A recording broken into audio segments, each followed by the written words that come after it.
Bonjour et bienvenue dans La Semence qui vous parle, un podcast produit par Deleplanque qui aborde aujourd'hui la question de la génétique pour répondre au stress agroclimatique.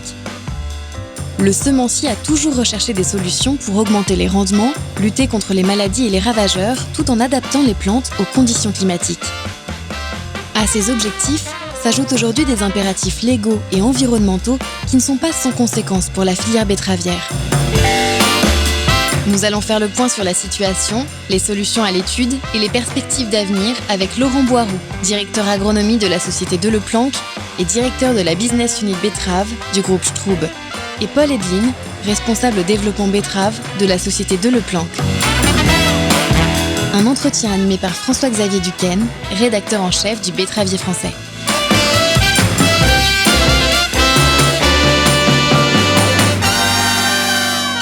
Bonjour Laurent Boiroux. Bonjour François-Xavier. Est-ce que vous avez été surpris par cette campagne 2020 qui a été exceptionnellement difficile ? J'ai été un peu surpris. Alors quand je dis un peu, je nuance parce qu'en fait, je sais que nous sommes dans une période de changement climatique. C'est une tendance qui se confirme. Ce qui m'a quand même surpris, c'est l'intensité du stress cette année. J'aime bien d'ailleurs qu'on parle de stress climatique parce qu'on parle souvent de stress hydrique ou autre. Et là, on a eu le mélange de plusieurs facteurs. D'abord, nous sommes passés d'un hiver doux et humide très très rapidement à une période de sécheresse avec des gelées le matin. Après, le deuxième stress climatique, c'est qu'on a eu de très fortes températures. La température moyenne de 2020 est très très élevée. On a eu aussi des canicules, une sécheresse incroyable puisque, en gros, ceux qui n'ont pas eu la chance d'avoir quelques orages pendant la saison ont eu une sécheresse du 15 mars au pratiquement 15 octobre. J'avais d'ailleurs parié et prédit qu'il n'y aurait aucune croissance automnale des betteraves. Il n'y avait plus d'eau dans le sol. Alors, ce climat aussi, il a, j'imagine, joué sur la présence importante de pucerons cette année. Est-ce que c'est le cas ou est-ce que c'est lié ? C'est le cas et c'est lié. J'ai connu la période sans néonicotinoïdes et historiquement, les pucerons, ils venaient toujours par le nord-ouest. Qui aurait pu prévoir ou prédire qu'on aurait une telle intensité de présence de pucerons et que ces pucerons arriveraient contre toute attente par le sud. Quand je l'ai dit, j'ai eu plusieurs fois des réponses m'indiquant clairement qu'il y avait un lien très net avec la hauteur des températures qui sont naturellement plus élevées dans le sud que dans le nord. Et alors justement, face aux maladies, aux ravageurs et au stress climatique, quelles sont vos priorités, quelles sont vos pistes de sélection chez Deleplanque, Paul Edlin ?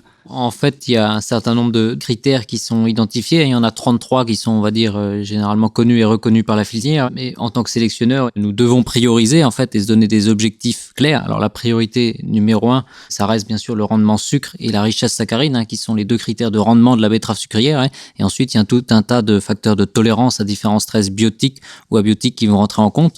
Les maladies, comme la cercosporiose en numéro 1, les nématodes, la forte pression rhizomanie, et puis depuis l'abandon des néonicotinoïdes, les tolérances à la jaunisse qui sont à identifier et à insérer dans les tolérances variétales. J'ai la chance d'avoir une vision un peu plus large que le champ français. Il y a comme critère très important le nématode. C'est un problème qui est répandu mondialement. Il y a un autre problème très important, c'est la rhizomanie et son corollaire, si je puis dire, qui est la forte rhizomanie, qui se développe et qui va se développer. Et puis la jaunisse, qui est pour le moment une problématique assez franco-française, mais qui, à mon avis, ne devrait pas tarder à se développer si la tendance lourde du changement du climat qu'on observe se confirme. Par rapport à toutes ces maladies, j'imagine qu'on peut utiliser des moyens prophylactiques, phytosanitaires, mais la génétique, est-ce qu'elle peut répondre à tous ces problèmes ou est-ce qu'elle peut répondre seule à tous ces problèmes ? En théorie, elle peut répondre à tous ces problèmes et elle peut répondre seule à ces problèmes, mais on voit bien que le changement climatique a tendance à s'accélérer, qui crée une demande de segmentation qui est très rapide et qui est presque par moments incompatible avec le pas de temps que nous avons en termes de sélection. Même si on a des outils de sélection à notre disposition qui permettent d'accélérer. Ce pas de temps, il est de combien ? Tout le monde sait qu'une variété, quand on part du point zéro, c'est une dizaine d'années. Néanmoins, si à l'aide de certains outils, on peut identifier dans le matériel existant des tolérances et qu'on peut rapidement les introgresser ou les mettre dans notre matériel commercialisable, on peut raccourcir ce pas de temps. Et par exemple, pour les betteraves tolérantes à la jaunisse, quand est-ce que vous avez commencé vos recherches ? Alors, on a eu la chance en 2020 d'avoir un laboratoire à une échelle gigantesque, puisqu'on a eu une infestation naturelle de la jaunisse. On nous aurait demandé de faire ça artificiellement, on n'aurait pas fait mieux. Ça nous a permis d'observer dans le matériel déjà existant et de confirmer des résultats qu'on avait déjà vus dans nos travaux de sélection. Donc on peut dire que on apportera déjà des solutions, je pense partielles, parce qu'il faudra aussi les additionner avec d'autres solutions que la génétique. On peut espérer apporter des débuts de réponse très rapidement, c'est-à-dire dans les peut-être 3-4 ans. D'accord. Paul Edlin, oui. Si je peux ajouter quelque chose, c'est vrai qu'avec ce screening à ciel ouvert dont parlait Laurent, ça nous a vraiment permis de voir le comportement de nos variétés en conditions réelles. Ouais. Et par rapport au pas de temps que Laurent évoquait, ce qui est intéressant de voir, c'est que dès cette année, on a une variabilité qui est très importante et on a observé des réactions, on va dire, positives de certaines de nos variétés face à la jaunisse en conditions réelles. Ouais. Et cette diversité est très encourageante pour arriver avec un pas de temps correct, avec des solutions face à la jaunisse. Paul, tu as prononcé un mot-clé, la variabilité, c'est la source du progrès génétique.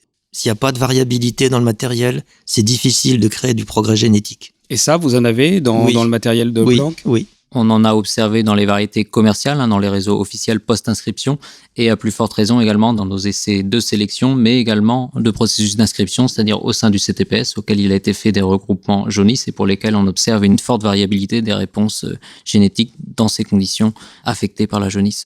Paul, ce que vous venez de dire, moi, me rassure quand même, puisqu'il y a sûrement des solutions. Pour illustrer notre débat, je vous propose d'écouter le témoignage de Frédéric Bruneau. Il est agriculteur en Seine-et-Marne et livre ses betteraves à la sucrerie de Nangy. Pour moi, cette année, la récolte 2020 était particulière.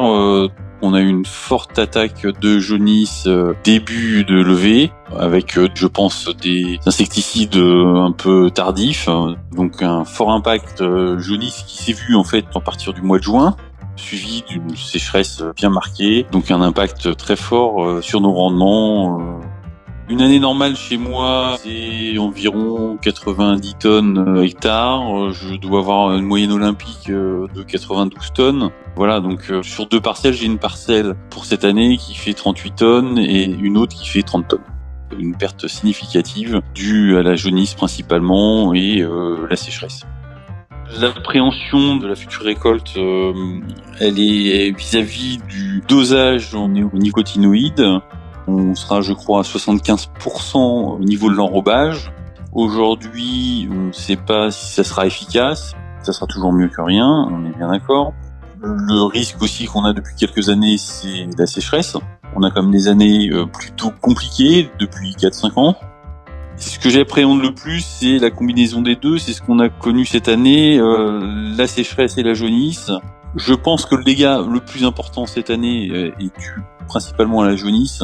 Moi, j'ai des terres dans lesquelles je pense qu'une année comme celle qu'on vient de vivre, j'aurais dû sortir au minimum 70 tonnes de l'hectare. Et l'impact, pour moi, jaunisse sur le secteur de Nangy a été très très fort.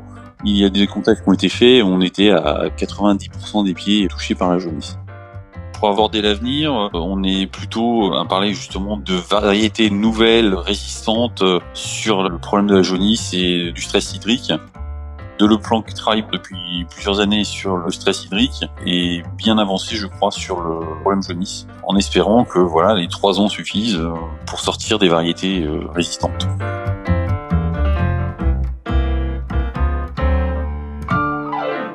Alors, Laurent Boiroux, qu'est-ce que vous inspire ce témoignage ? Ce témoignage, il est vraiment très riche parce qu'il pose les bonnes questions. L'agriculteur, il témoigne devant nous de ses difficultés et il analyse bien le fait qu'il a un cumul de difficultés. On a d'abord eu des mauvaises levées, très mauvaises levées. C'est vrai que la plaine de Nangy, c'est une des meilleures plaines de France et il se pose des questions parce que même les meilleures plaines de France ne répondent plus. Alors là, il essaie de faire la part des choses entre la jaunisse et la sécheresse, ce qui est un très bon débat, mais de lui-même, il répond à sa question en disant « Moi, je trouve qu'une année comme ça, j'aurais dû faire 70 tonnes, c'est-à-dire perdre 20 tonnes par rapport à ma moyenne olympique. Et le reste, il dit « J'ai 30 et 38 tonnes, ça veut dire qu'en gros, il termine sa campagne à 35 tonnes, donc la jaunisse lui a coûté 35 tonnes. » Et j'aime bien cette argumentation, cette explication, parce que ça me rappelle des problèmes que nous avons eu nous aussi dans notre réseau d'essais. C'est vrai que la sécheresse est un facteur aggravant et compliqué, mais ce qui a vraiment pénalisé cette année, c'est la jaunisse. Est-ce que vous pensez que les traitements aux néonicotinoïdes, qui seront peut-être, sûrement même, acceptés cette année, mais à dose réduite, est-ce qu'elles seront suffisantes pour contenir une éventuelle attaque de jaunisse aussi forte en 2021 ? Moi, je pense que oui. Sur l'ensemble des années d'usage et de recours aux néonicotinoïdes, on n'a jamais connu d'aussi fort déboire face à la jaunisse. Donc, il faut utiliser des néonicotinoïdes. Oui, mais moi je cette réponds année. clairement que la dose, même si on nous demande de la réduire de 25%, elle suffira. C'est ce que dit l'ITB, d'après ce que j'avais compris. Ça ne veut pas dire qu'on vivait dans le luxe auparavant.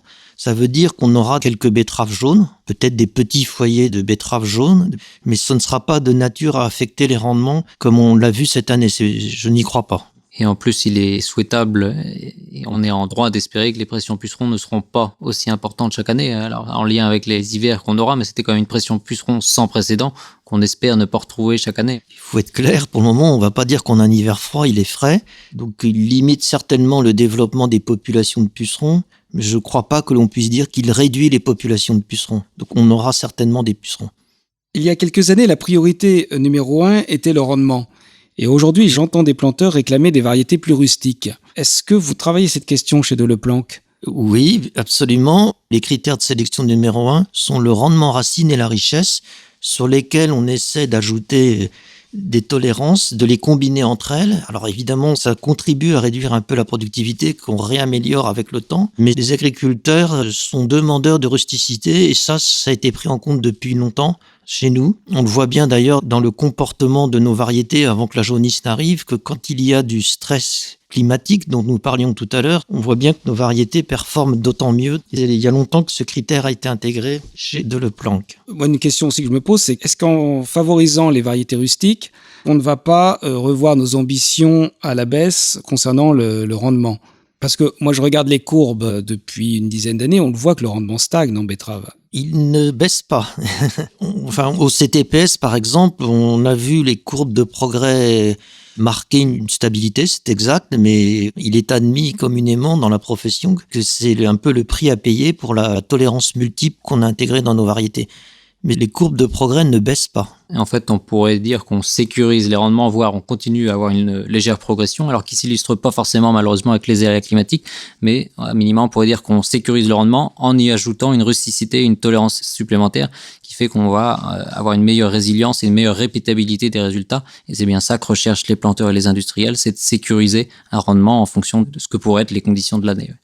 En fait, la betterave, elle reçoit de multiples agressions, et c'est ça peut-être qui handicape le rendement, comme vous dites. Et comment vous anticipez chez Deleplanque l'arrivée des nouvelles maladies ? On a une cellule de veille chez nous qui essaie de faire de la réflexion sur ces sujets. C'est clair qu'avec le réchauffement climatique, on aura du stress, probablement de plus en plus, mais aussi un développement des agresseurs. Bon, on a vu ce que donnait le comportement du puceron en l'absence de néonicotinoïdes, mais on peut imaginer que le Lixus, que moi personnellement je connais depuis toujours dans nos zones de production de semences. C'est le charançon, le Lixus. Le Lixus gincy. C'est un des charançons de la betterave qui est en France depuis absolument toujours. Dans notre zone de production de semences en Provence, c'est très très connu.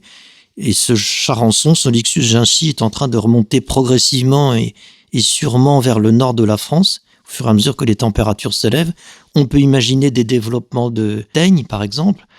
On voit aussi dans les pays de l'Est des développements de population d'un autre charançon qui s'appelle le Botinoteres punctiventri. On assiste à des vols incroyables et probablement que d'autres bioagresseurs vont se développer et vont accompagner l'évolution du climat. Alors c'est un tableau un peu sombre là que vous... En tout cas, ça vous donne beaucoup de travail, j'imagine, puisqu'il y a des choses que vous pouvez déjà anticiper, il y a d'autres maladies que vous ne pouvez peut-être pas anticiper. Le Lixus, d'après ce qu'on m'a dit, il remonte 60 km tous les ans, donc on peut imaginer qu'il va arriver dans le Pas-de-Calais d'ici 3-4 ans.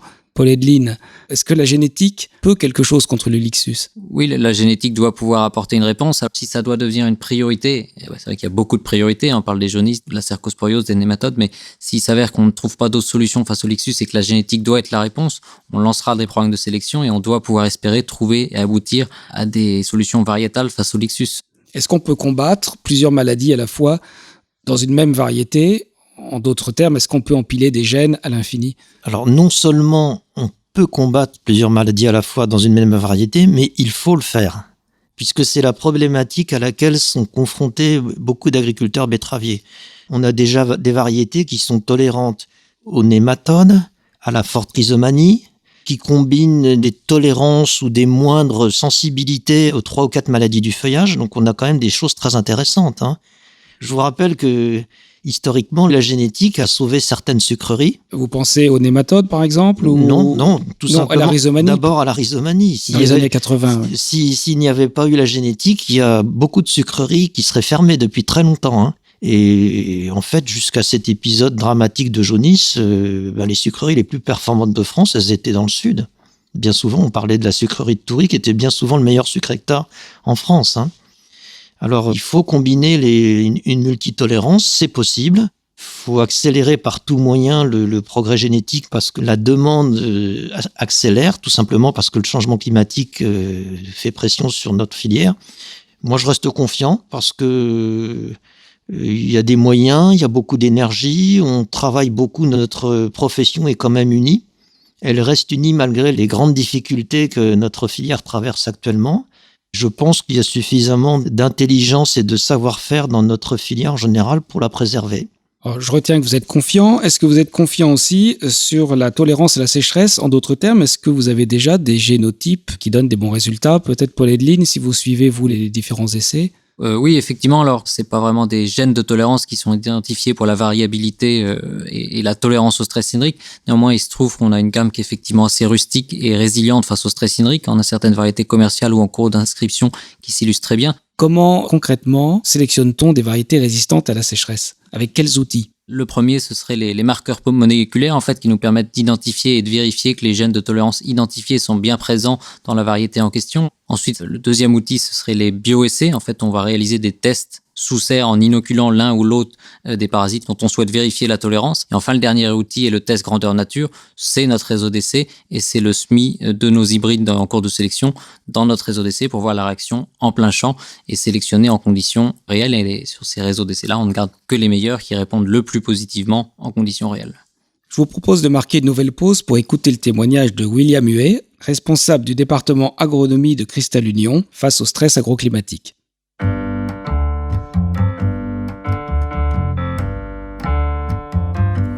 Il y a des différences entre les zones betteravières, notamment les parties sud de la Champagne, sud de Paris, sont plus impactées depuis 3 ans par de forts déficits hydriques et notamment accompagnés de très fortes températures. Donc l'addition du manque d'eau et de fortes températures est particulièrement préjudiciable. Et plus on monte vers le nord, plus cet effet s'estompe, même si depuis 3 ans, on a une évolution climatique qui nous amène même à avoir des périodes de sécheresse en Picardie et pour la première fois en 2020, des périodes de sèche inhabituelles en bordure maritime.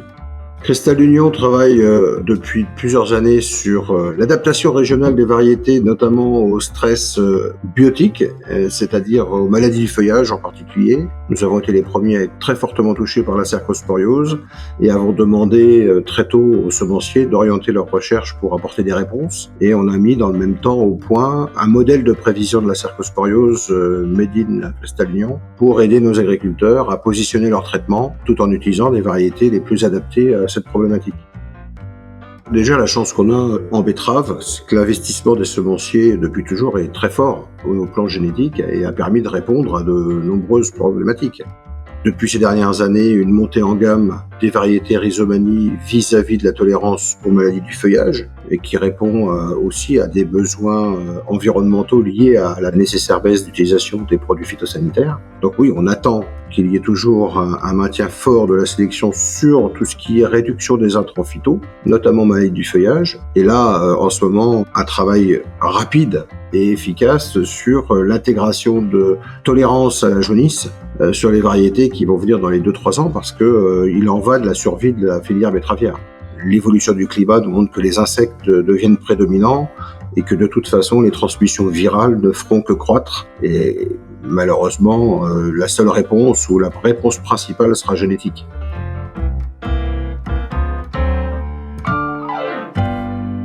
William Huet vient de dire « Il faut trouver de la tolérance à la jaunisse, il en va de la survie de la filière ». La pression, elle est donc forte sur vos épaules, Laurent Boiroux. Comment vous allez faire pour relever ce défi ? Alors, je vous confirme que la pression est forte et que le problème est très, très bien posé. Pour répondre à cette question, on a des moyens. Outre les 15 à 20% de notre chiffre d'affaires que nous consacrons tous les ans à la recherche, on a construit ce projet qui s'appelle Modify, qui est spécifique et dédié à la recherche de moyens de lutte contre la jaunisse. des moyens biologiques, agroécologiques et bien sûr génétiques. Et ce projet, lui tout seul, représente un montant de 4 millions d'euros. Il a le soutien déjà de 2 régions, l'Île-de-France et le Grand Est. Et il faut aussi rappeler que nous ne sommes pas seuls dans la filière. Il y a aussi le PNRI, Plan National de Recherche et d'Innovation, qui a été présenté devant le ministre de l'Agriculture, Julien Denormandie, le 22 septembre 2020. Et je peux dire que ce plan, qui est doté quand même de 7 millions d'euros, rassemble tout le savoir-faire, la science et les acteurs de la filière. Et je suis confiant dans le fait que le rassemblement de ces moyens et de ce savoir-faire et des gens qui peuvent apporter quelque chose contribueront à trouver des solutions. Alors, tout cet argent, Paul Edlin, à quoi va-t-il concrètement servir ? Cet argent, il va être mis au service de la recherche sur les différents leviers qui ont été évoqués, à savoir de trouver des moyens de lutte contre la jaunisse ou contre les vecteurs de la jaunisse, qui sont le puceron, donc des moyens agronomiques, agroécologiques, et également, et c'est là, c'est notre corps de métier, des moyens génétiques. Et à cet effet-là, sur le levier génétique, on ne part pas de zéro. Dès cette année, on a observé une forte variabilité dans les essais impactés par la jaunisse, ce qui est assez encourageant pour aboutir à un horizon assez court-termiste, on parle de 3 ans, aboutir à des solutions de tolérance face à la jaunisse. Oui, donc concrètement, est-ce que vous pouvez citer 1 ou 2 outils que vous allez utiliser et qui est financé par ce programme ? Oui, alors à titre d'exemple, on parlait de trouver des moyens qui permettent de limiter les populations de pucerons. Eh bien, à des fins de sélection, on va développer des outils qui nous permettent de disséminer des pucerons sur nos parcelles d'expérimentation pour être sûr de tester les variétés en conditions inoculées jaunisse. Et si on est capable d'inoculer des pucerons, on sera probablement capable à grande échelle également, si on a l'outil pour, de disséminer des auxiliaires qui pourraient lutter contre les pucerons, donc réduire les populations afin d'être porté un levier supplémentaire dans la lutte contre les jaunisses. Et donc ça, d'après ce que je sais, vous le faites par drone. C'est une des réflexions autour de drones ou de robots qui seraient à même de disséminer à grande échelle avec des débits de chantier intéressants des pucerons ou des auxiliaires dans les parcelles. Ça, c'est de la science-fiction presque. Alors oui, c'est vrai que pour un non-initié, ça peut paraître des objectifs inatteignables, voire très lointains, mais pourtant quand on voit les progrès qu'on est capable de faire en matière de robotique, et on a notamment un projet sur le sujet avec un robot de désherbage autonome en betterave, c'est loin d'être la science-fiction et les pas de temps qui sont annoncés de développement de ce genre d'outils sont tout à fait atteignables et réalisables. C'est tout sauf de la science-fiction, des défis, j'en ai vu beaucoup, on les a tous relevés, et là on voit bien qu'en très peu de temps on a su se mobiliser individuellement ou collectivement, et moi je suis très confiant. Ce ne sera pas de la science-fiction, ce seront des solutions. On l'a vu aujourd'hui, le principal défi de la betterave, c'est de lutter contre la jaunisse, et vous avez un beau programme de lutte contre la jaunisse, le programme Modify, on aura l'occasion d'en parler. C'est la fin de ce premier épisode de La Semence qui vous parle. Merci à nos invités pour leur participation. Si ce podcast vous a été utile, n'hésitez pas à en parler autour de vous en le partageant sur les réseaux sociaux et abonnez-vous gratuitement depuis votre application d'écoute pour ne pas manquer notre prochaine émission.